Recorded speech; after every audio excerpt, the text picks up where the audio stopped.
Mr. Bounce. Mr. Bounce was very small and like a rubber ball. He just couldn't keep himself on the ground. He bounced all over the place.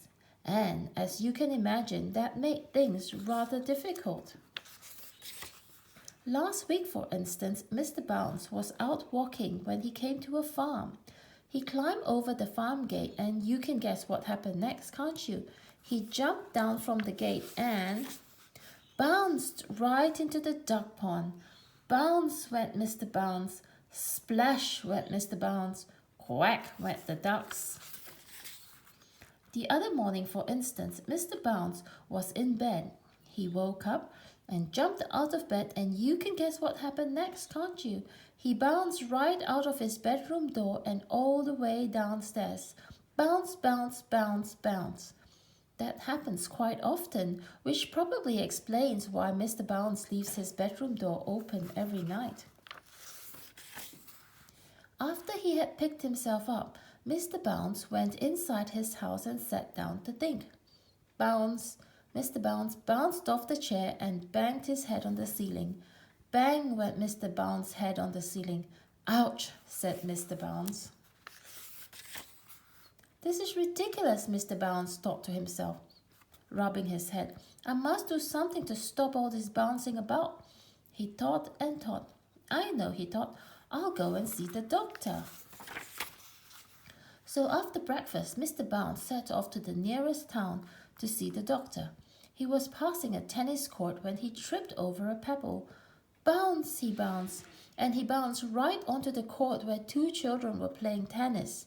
And you can guess what happened next, can't you?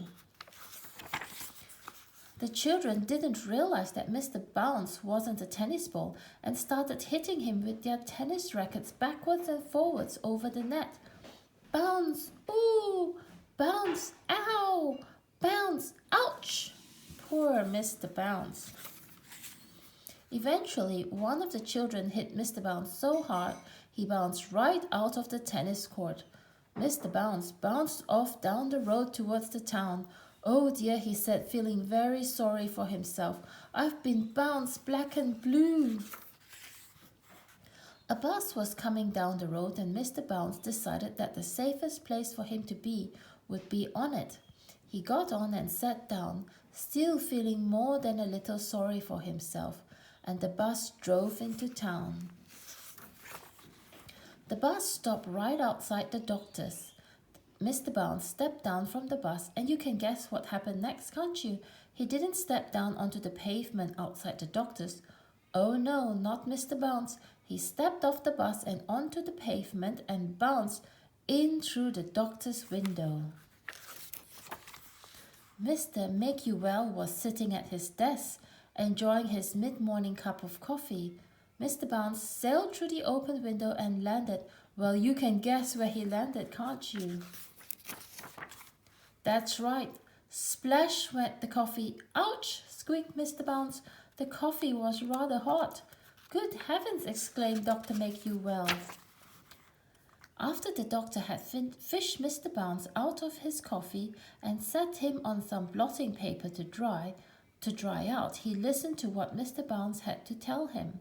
So you see, said Mr. Bounce finally, you must give me something to stop me bouncing about all over the place quite so much. Pondered the doctor. After some thought, Dr. Make-You-Well went to his medicine cabinet and took out a pair of tiny red boots. This should do the trick, he told Mr. Bounce. Heavy boots, that should stop the bouncing. Oh, thank you, Dr. Make-You-Well, said Mr. Bounce, and walked home wearing his red boots. Not Bounce, walked. That night, Mr. Bounce went to bed wearing his heavy boots, and then he went to sleep. The following morning, he woke up and yawned and stretched and bounced out of bed. And can you guess what happened next? No, he didn't bounce down the stairs. He went straight through the bedroom floorboards and finished up in the kitchen. The end.